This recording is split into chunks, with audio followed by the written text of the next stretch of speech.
When evil forces, led by a cunning, violent warthog who will stop at nothing to prevent this alliance, unleashing dark forces and treacherous obstacles in their path, threatens to disrupt a centuries-old betrothed between Prince Darka and Princess Urabella. The fate of two kingdoms hangs in the balance as the young princess must navigate treacherous landscapes, hidden worlds, and her own destiny. Fantasy and romance will intrigue you as you embark on these worlds. The Warthog and the Princess Sample Reading. The Warthog and the Princess, narrator and author, Regina Sanford. Our dreams take us to places unknown, fulfilling the most wondrous imaginations. Have you ever dreamed that you found a ton of money? Wakening to a clutched fist. Opening your hand, you realize that the handful of money still lay within the wonderful dream, which you just awoke from. What about the dream that was so delightful you try to go back to sleep just to finish it? Oh, that we could hold on to our dreams. Bring them to life somehow. Dreams that make you daydream about them. Holding much thought, no matter where you are.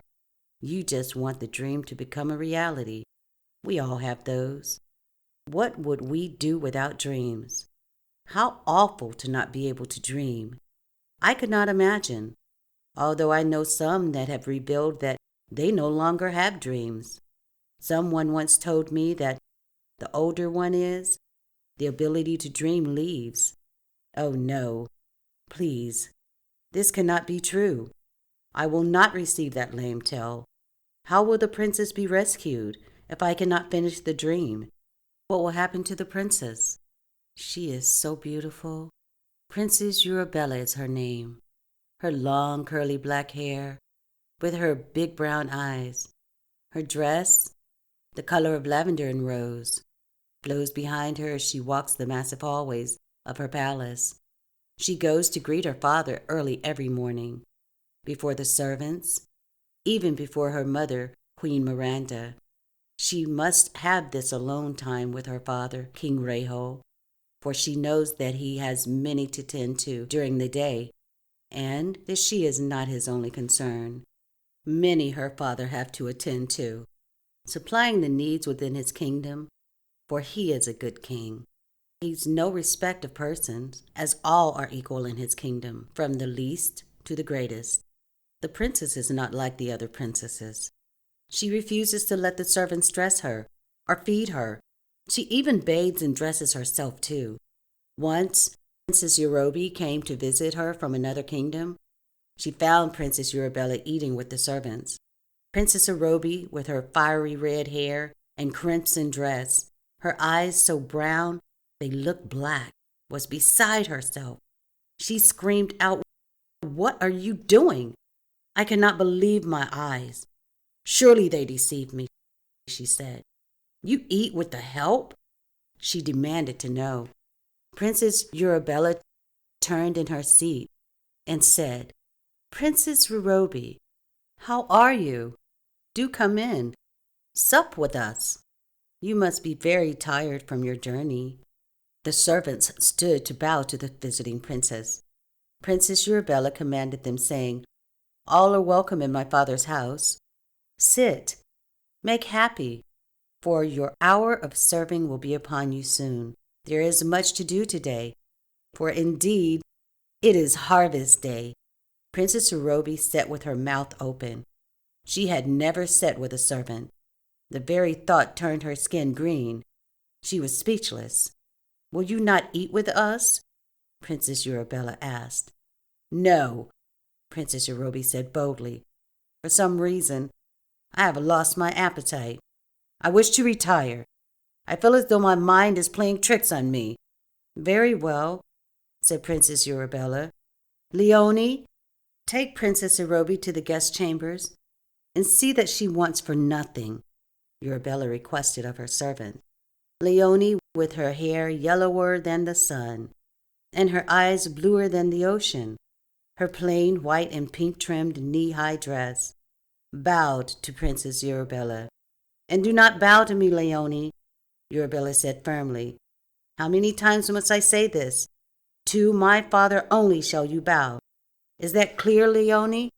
Yes, my princess, said Leone with a smile on her face, as she quickly hurried to fulfill the commands of Arabella. Moreover, do hurry back, said Princess Arabella. We must prepare for Harvest Day. Yes, Princess, Leone replied. Princess Arabella stood as they departed. Meanwhile, in the king's chamber, Clever, the chamberman, dressed the king for Harvest Day. King Reho, with his green eyes and light brown hair, his attire holding colors of autumn, stood out like the season itself. Many would come from surrounding palaces with hopes of staying as part of King Reho's kingdom.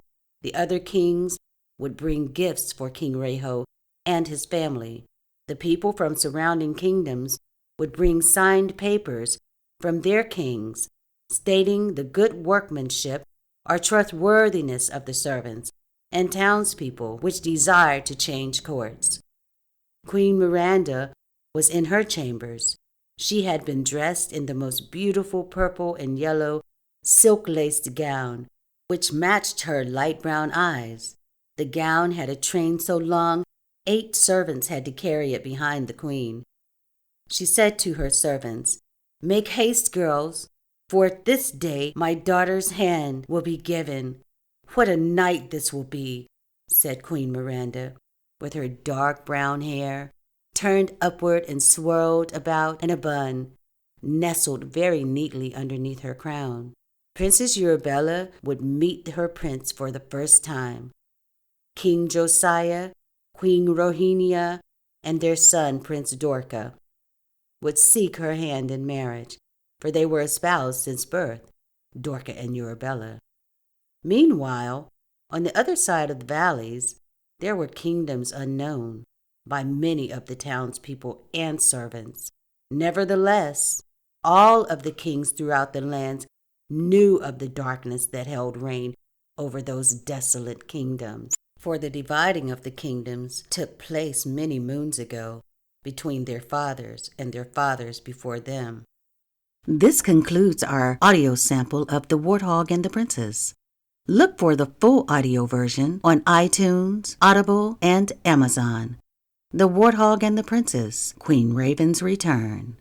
Bye!